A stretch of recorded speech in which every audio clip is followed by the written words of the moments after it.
Almost every situation we encounter in life presents possibilities for growth. But these transformations require that a person be prepared to perceive unexpected opportunities. Sounds like a good thing, right? Welcome to Books with Monica, where I share different insights on favorite books of mine and love to hear favorite books of yours and how you rethink culture, leadership, and team development. Today, I'm sharing a sneak peek into one of my favorite books, Flow, and I'm reading a part of where we talk about the cheating chaos.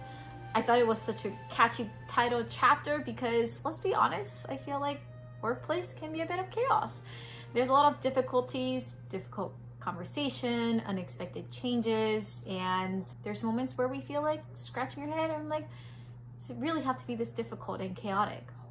Well, he's sharing how you can cheat that system, and a couple things to highlight is one, the discover of new solutions starts with recognizing that every opportunity is possibilities to grow.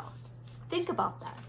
I really think about it. The next time when you face a difficult moment, realize that, wow, this is an opportunity for me to grow. And I get it. It is tempting for us to say, oh, well, something's not working, so here it is again. But what if we said that differently? The part of it is by doing that, in the process, as the book says, the process of discovering new goals in life is in many respects similar to by which an artist goes from creating an original work of art.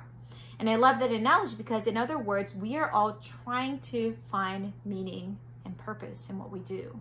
So, as he says, we will never become aware of the other possibilities unless we watch with care what is happening, pay attention to what is happening around us, and evaluate events on the basis of their direct impact of how we feel, rather than evaluating them exclusively in terms of preconceived notions.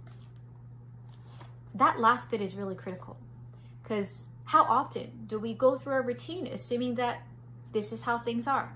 This is the way it is.